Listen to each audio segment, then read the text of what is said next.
नमस्कार, स्वागत है आप सभी का हमारे कार्यक्रम संजीवनी में। आपके साथ मैं हूं सोनाली शर्मा।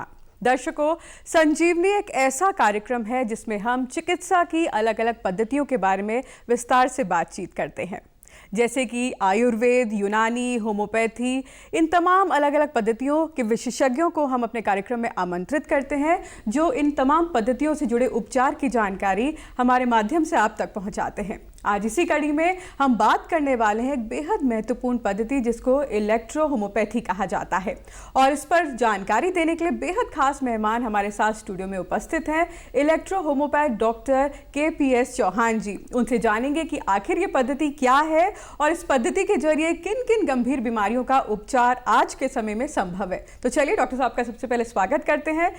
डॉक्टर चौहान, बहुत बहुत स्वागत, आप हमारे कार्यक्रम में आए आज। धन्यवाद।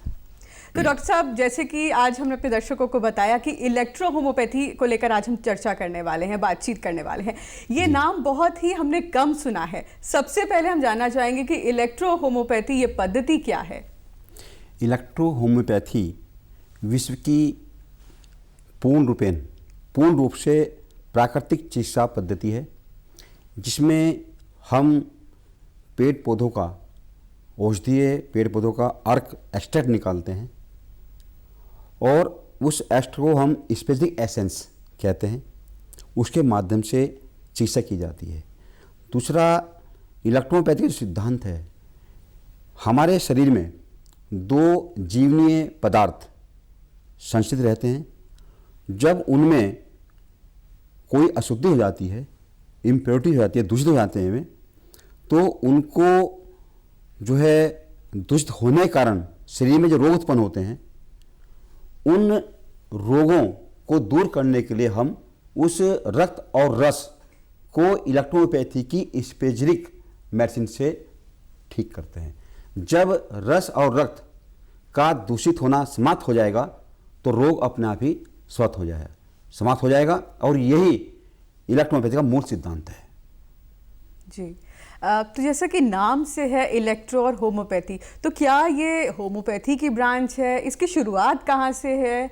इसके बारे में भी आप हमारे दर्शकों को कुछ बताएं। इलेक्ट्रो होम्योपैथी में जैसे आपने कहा कि इलेक्ट्रो से तात्पर्य क्या है, देखिए इलेक्ट्रो होम्योपैथी में जो इलेक्ट्रो वर्ड है वो किसी बिजली से मात्र तात्पर्य नहीं है कि कोई करंट लगा के ट्रीटमेंट होता है या कोई बिजली का वो प्रवाह किया जाता है, नहीं। इसमें इलेक्ट्रो का तात्पर्य कि इलेक्ट्रिक आपका जो है रैपिड एक्शन मेडिसिन का रैपिड त्वरित आराम, क्योंकि जो है इलेक्ट्रोपैथी जो एसेंस होता है जिससे हम मेडिसिन तैयार करते हैं इलेक्ट्रोपैथी की, वो शरीर में जो है इंटरनल भी मुंह से और बाहर शरीर पे भी हम जो है लगाते हैं बॉडी पे।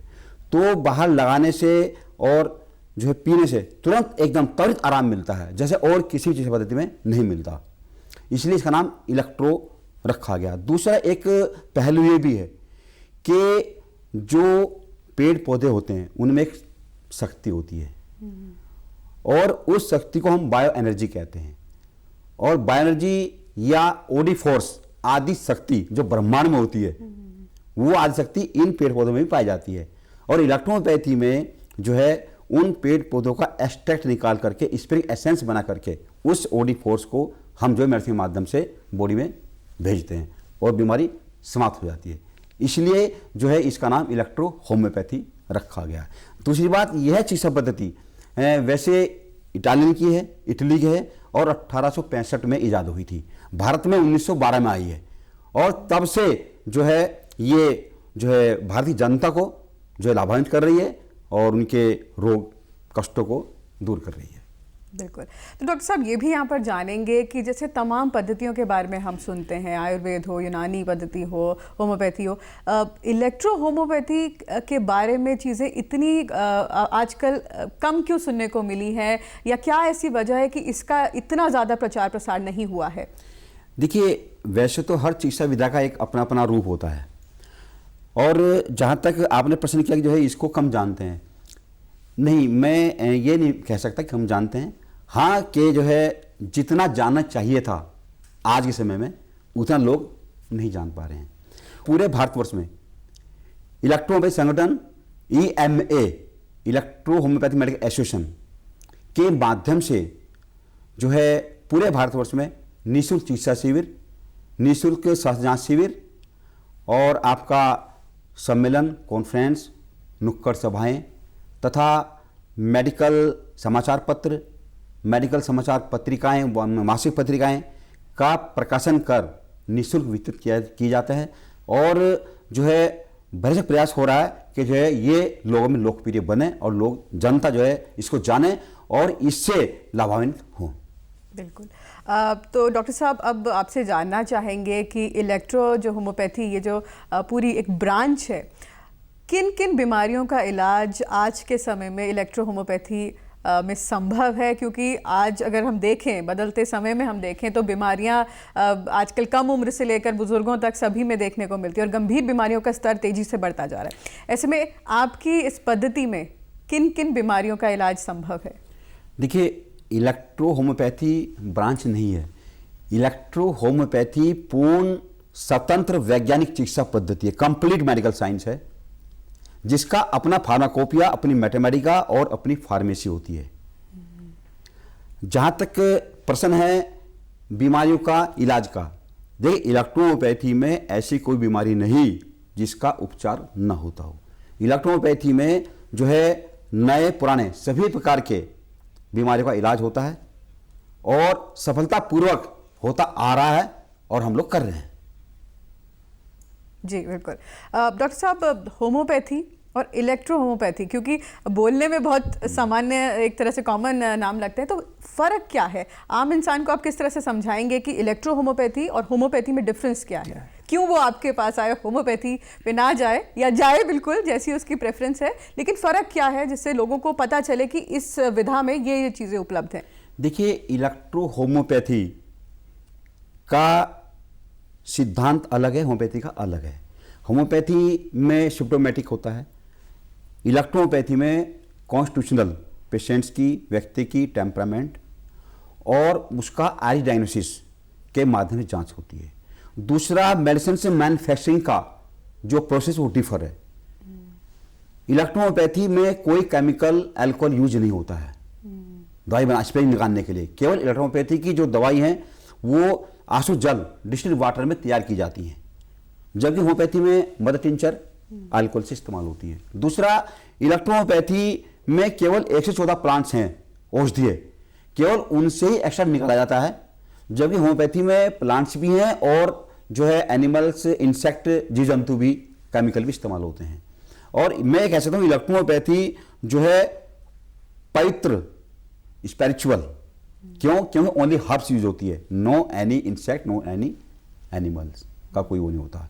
जैसे होम्योपैथी में आपका जो है सांप से, बिच्छू से, मधुमक्खी से भी दवाई बनती है, लेकिन इलेक्ट्रोपैथी में केवल जो है आयुर्वेद, जो है आपका जो हर्ब्स हैं, जो हमारे 114 प्लांट्स हैं, केवल उनका ही एक्सट्रैक्ट निकाला जाता है।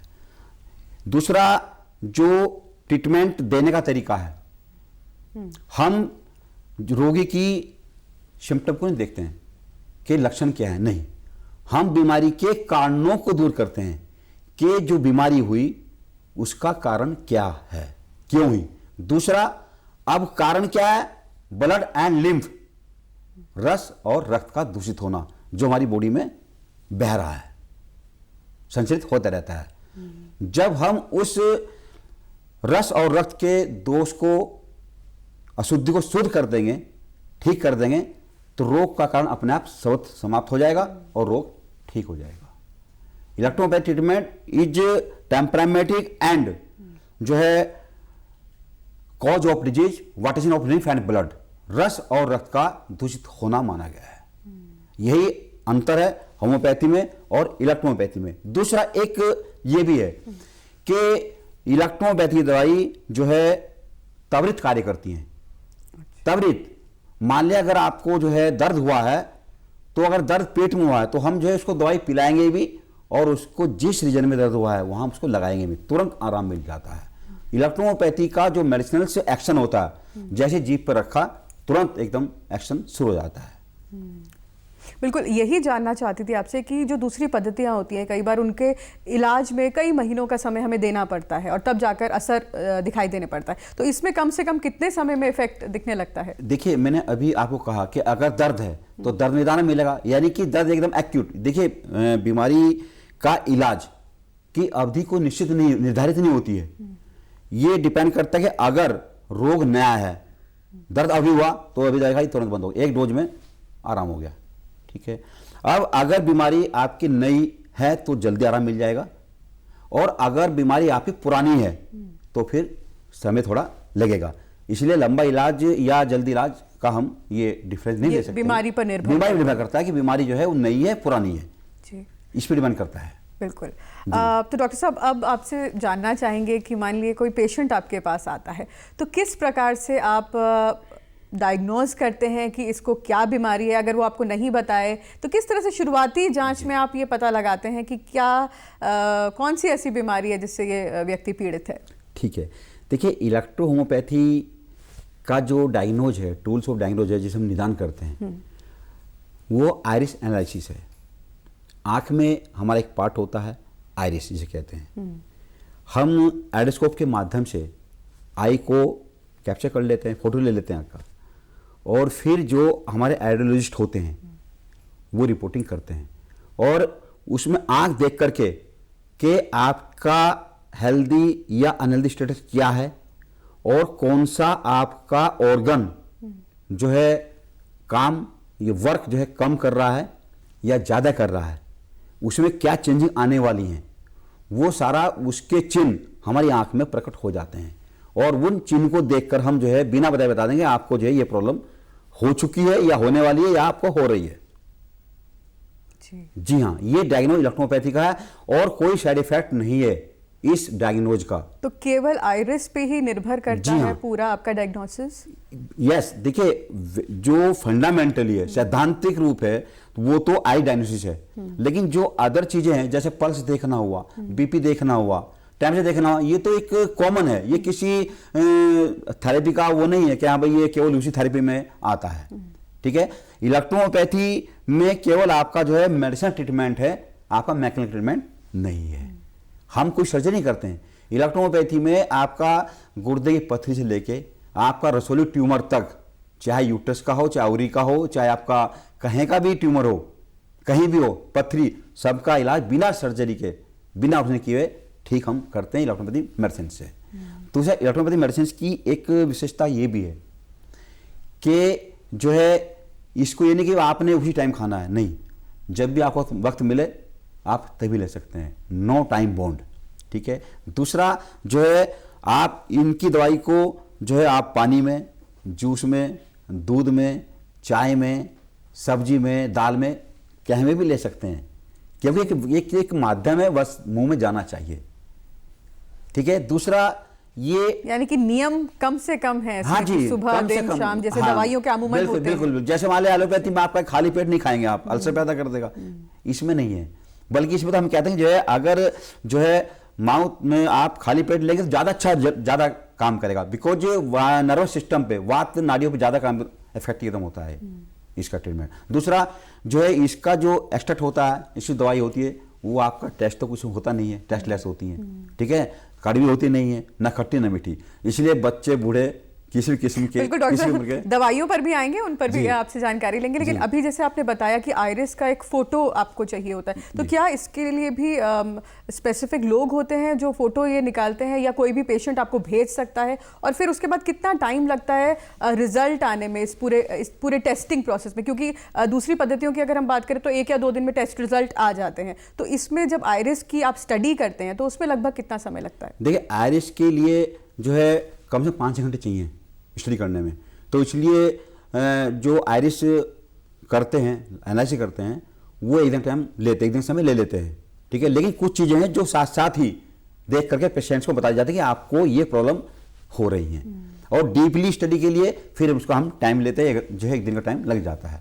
और जो है प्रत्येक डॉक्टर जो है उसको आइरिस को नहीं करता, उसकी एक ट्रेनिंग होती है, ठीक है, जो उस कोर्स किए होते हैं वही जो है उसको करता है। जैसे आपका जो एक्सरे या रेडियोलॉजिस्ट होता है कोर्स होता है, ऐसे ही इसका भी एक जो है रेडियोलॉजिस्ट कोर्स होता है, जिन लोगों ने वो किया होता है वो उस रिपोर्टिंग करते हैं। रही बात जो है आँख को कैप्चर करने की, वो तो आम डॉक्टर हम लोग करते हैं कैप्चर। बिल्कुल, ये है। तो डॉक्टर साहब, कैंसर जैसी गंभीर बीमारियां जो आजकल बहुत ज़्यादा कॉमन होती जा रही हैं, या पैरालिसिस जैसी बीमारियां, तो क्या इनका इलाज भी इलेक्ट्रो होम्योपैथी में संभव है आज के समय में?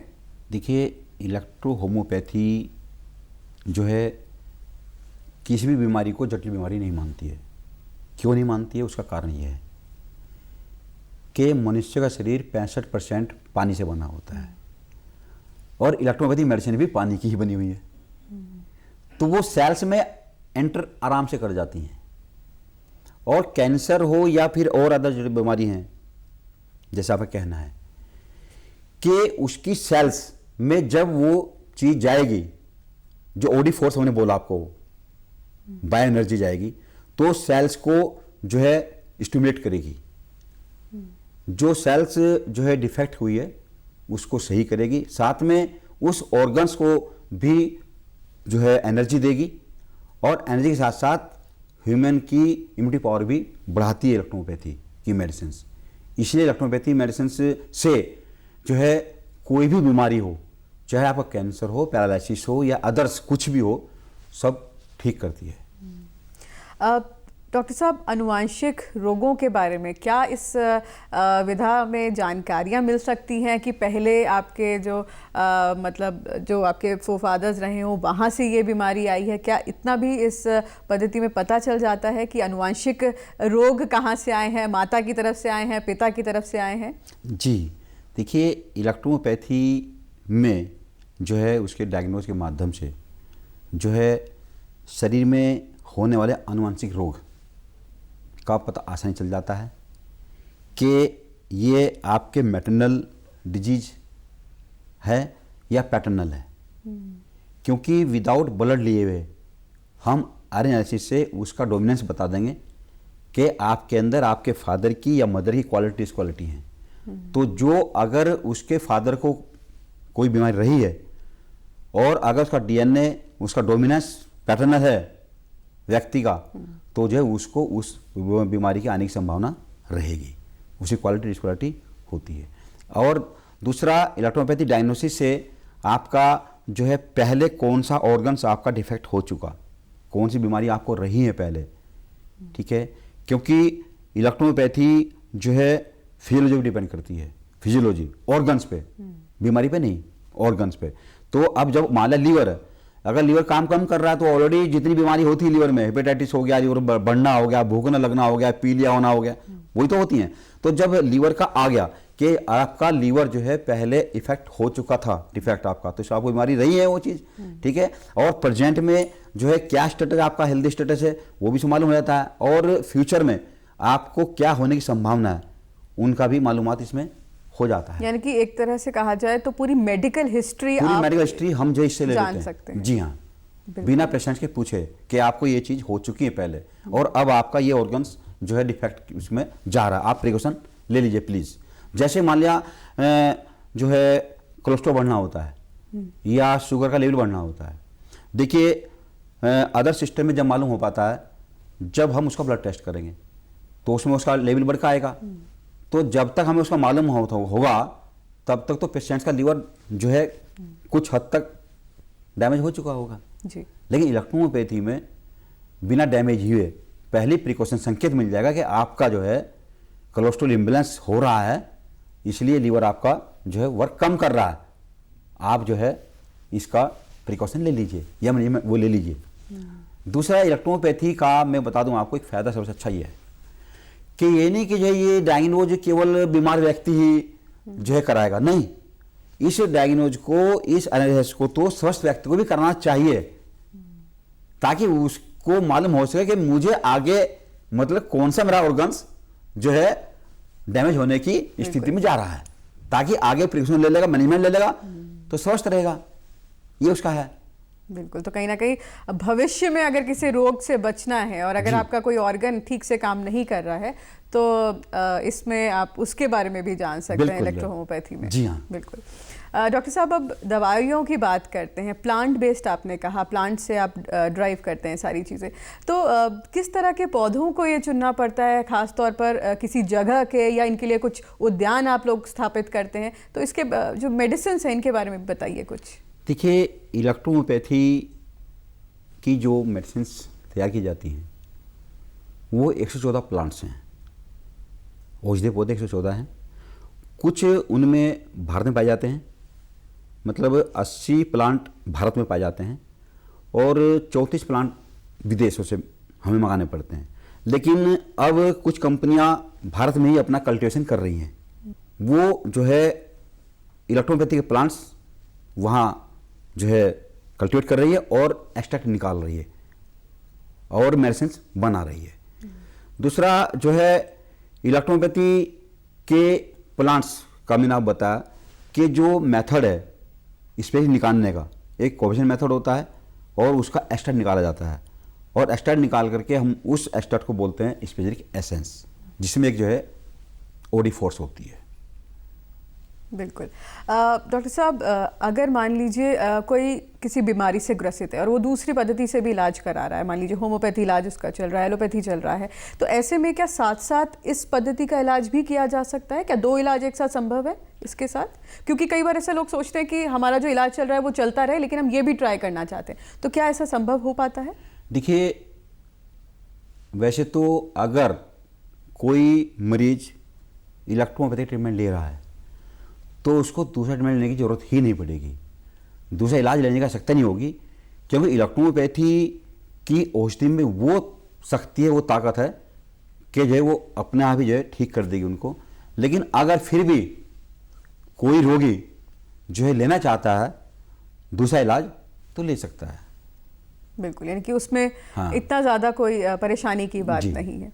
प्रिकॉशंस की अगर बात करें, जब इलेक्ट्रो होम्योपैथी का ट्रीटमेंट शुरू होता है तो किस किस चीज़ों से बचना चाहिए? क्या एक सामान्य जीवन आप व्यतीत कर सकते हैं इन दवाओं के साथ, या फिर कई तरह के प्रतिबंध लगते हैं कि ये नहीं खाना, वो नहीं खाना? तो इस पे भी थोड़ा बताइए कि जब ट्रीटमेंट चलता है तो आप किस तरह से निर्देशित करते हैं पेशेंट को? देखिए, इलेक्ट्रोपैथी में कोई ऐसा जो है इंस्ट्रक्शन नहीं है, ऐसा बाउंडेशन नहीं है, ऐसा कोई निर्देश नहीं कि नहीं आपने जो है ये नहीं करना वो नहीं करना, ठीक है ना।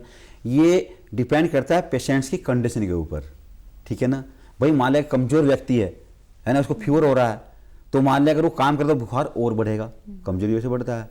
तो यही बात कि उसमें हम जो है केवल मैनेजमेंट कि भाई जो आपको क्या प्रबंध करना है, क्या आप जो है उसमें अपथ्य क्या पथ्य, क्या खाएं क्या नहीं खाएंगे, खाली इतना वो डिपेंड करता है कि बीमारी के ऊपर। मेडिसिन का इलेक्ट्रोपैथी में कोई ऐसा नहीं कि नहीं आप ये नहीं खाएंगे वो नहीं खाएंगे, ऐसा कोई जो है रेस्ट्रिक्शन नहीं है। बिल्कुल। डॉक्टर साहब, इलाज के खर्च की अगर बात की जाए तो जेब पर कितना भारी पड़ता है इलेक्ट्रो होम्योपैथी में इलाज? देखिए, इलेक्ट्रोपैथी का इलाज जो है अन्य इलाज की अपेक्षा सस्ता ही है। जैसे और अदर्स ट्रीटमेंट हैं महंगे हैं काफ़ी, इलेक्ट्रोपैथिक ट्रीटमेंट इतना महंगा नहीं है, सस्ता है। बिल्कुल। डॉक्टर साहब, जो अब यंग जनरेशन है जो चिकित्सा की इस फील्ड में आगे बढ़ना चाहती है, वो इलेक्ट्रो होम्योपैथी की फील्ड में किस तरह से आगे बढ़े? किस तरह के कोर्सेज आज के समय में उपलब्ध है जिन्हें कर कर एक इलेक्ट्रो होम्योपैथ बना जा सकता है? देखिए, इलेक्ट्रो होम्योपैथी में युवा कैरियर बना सकते हैं अपना। इलेक्ट्रोपैथी में 2-3 कोर्स हैं। 3.5 वर्षीय कोर्स है DEMS, 4.5 वर्षीय कोर्स है BEMS और 2 ईयर जो है PG कोर्स है। और जो है 3.5-4 साल की जो योग्यता है वो जो है 10+2 बायोलॉजी, वो 3 उसमें जो है योग्यता रखी गई है। और जो PG कोर्स है वो जो लोग इलेक्ट्रोपैथी कोर्स कर चुके हैं वो उसको कर सकते हैं। तो इसमें जो है ये कोर्स अवेलेबल है और इन्हों करने के बाद जो है छात्र छात्राएं या जो है युवा हमारे वो अपना कैरियर बना सकते हैं। बिल्कुल, अब बना रहे हैं। बिल्कुल। तो संभावनाएं आप आगे आने वाले समय में किस तरह से देखते हैं इलेक्ट्रो होम्योपैथी के इस क्षेत्र में? इलेक्ट्रो होम्योपैथी का जो फ्यूचर है इज ब्राइट, वो जो है अच्छा है, भविष्य सुनहरा है, चाहे वो रोगियों को लेके हम कहें, क्योंकि इस मेडिसिन का इस सिस्टम में कोई साइड इफेक्ट नहीं है, साइड इफेक्ट नहीं है। अगर जो है जैसे और सिस्टम में है तो मेडिसिन से अगर आपने जो है बाय द वे हमारे मरीज ने किसी ने हमने कहा कि आपको जो है इस दवाई की 15 बूंद दिन में 3 बार लेनी है, ठीक है ना। अगर इत्तेफाक से उसने जो है 30 बूंद ले ली एक बार में या 40 बूंद भी ले ली तो कोई साइड इफेक्ट नहीं होगा। और ना इसकी मेडिसिन शरीर की जो कोशिकाएं होती है उसमें डिपॉजिट होता है, डिपॉजिट नहीं होती है, वो बायोरिनल या बायोस्वीटिंग बॉडी से बाहर निकल जाती है, इसलिए कोई साइड इफेक्ट नहीं होता है। ये एक बहुत अच्छा इस इलेक्ट्रोपैथी का विशेषता है। दूसरा जो है चाहे आपका जो है बच्चा हो या बूढ़ा हो, कोई ये नहीं कि जो है उसको जो है मान लगे से हमने 2 बूंद देनी है और बाय द वे इत्तेफाक से जो उसने 4 बूंद दे दी उसकी मदर ने, गलती से बच्चे ने मुंह में उड़ेल लिया अपने आप, तो कोई इतना साइड इफेक्ट नहीं होता है, क्योंकि प्राकृतिक चिकित्सा जो स्रोत है सारा प्राकृतिक। देखिए मैं ये कहूँ आपको कि विश्व की केवल एकमात्र पहली चिकित्सा पद्धति इलेक्ट्रोपैथी है जो पूर्ण रूपेण प्राकृतिक चिकित्सा पद्धति है, पूर्ण रूपेण। इसमें कोई जीव जंतु का प्रयोग नहीं होता, कोई जो है आपका केमिकल अल्कोहल का इस्तेमाल नहीं होता, केवल पानी का इस्तेमाल होता है, जल का इस्तेमाल होता है, और जो प्रकृति की देन है पेड़ पौधे केवल उनका अर्क का इस्तेमाल होता है। और इसको आप उपवास में भी ले सकती हैं, व्रत में भी ले सकती हैं, किसी भी समय एनी टाइम ले सकते हैं, ये इसकी विशेषता है। बिल्कुल। तो डॉक्टर साहब चलते चलते आप हमारे दर्शकों को क्या कहना चाहेंगे, क्या सलाह उन्हें देना चाहेंगे इलेक्ट्रो होम्योपैथी से संबंधित? अगर वो किसी बीमारी से ग्रसित हैं तो क्या आप क्या कहना चाहेंगे उन्हें फिलहाल? देखिए, मैं आपके दर्शकों से यही कहना चाहूँगा कि वे इस ईश्वरीय देन, ईश्वर की दी हुई प्राकृतिक चिकित्सा पद्धति इलेक्ट्रोपैथी को अपनाएं और निरोग रहें, स्वस्थ रहें। और अगर बाय द वे उनका जो है स्वास्थ्य खराब है तो वो इलेक्ट्रोपैथी की औषधियों का उपयोग करें और स्वस्थ रहें। और हमें और EMA electro homeopathic medical association का सहयोग करें इस चिकित्सा पद्धति को लोकप्रिय बनाने में। और मैं देश के युवाओं से यही कहना चाहूँगा कि वे अपना कैरियर इस इलेक्ट्रोपैथी में बनाएं और समाज सेवा और देश की सेवा करें। जहाँ तक जो है रोगियों के लिए है कि एक ऐसा विकल्प उनके सामने है, ऐसी चिकित्सा पद्धति उनके सामने है कि जिसका कोई साइड इफेक्ट नहीं है, वो इससे इलाज कराएं और पूर्ण रूप में स्वस्थ रहें। और ऐसे मरीज या व्यक्ति या रोगी जिनको ट्यूमर है या पथरी है, कहते हैं अब सर्जरी करानी पड़ेगी आपको, उससे बचने के लिए इलेक्ट्रोपैथिक मेडिसिन के माध्यम से उस ट्यूमर को डिजोल्व करवाएं, उस पथरी को निकलवाएं। यानी कि सर्जरी से पहले आप इलेक्ट्रो होम्योपैथी भी अपना सकते हैं। जी हाँ, बिल्कुल। तो डॉक्टर साहब, आप हमारे कार्यक्रम में आए, आपने समय हमें दिया और इतनी महत्वपूर्ण जानकारी आज आपने हमारे दर्शकों के साथ साझा की। आपका बहुत बहुत शुक्रिया, बहुत बहुत धन्यवाद। धन्यवाद, बहुत बहुत। तो दर्शकों, इलेक्ट्रो होम्योपैथी पर आधारित आज का हमारा कार्यक्रम उम्मीद करती हूँ आपको पसंद आया होगा। अगली बार एक और विषय के साथ आप सभी के सामने प्रस्तुत होंगे, तब तक के लिए इजाजत दीजिए। नमस्कार।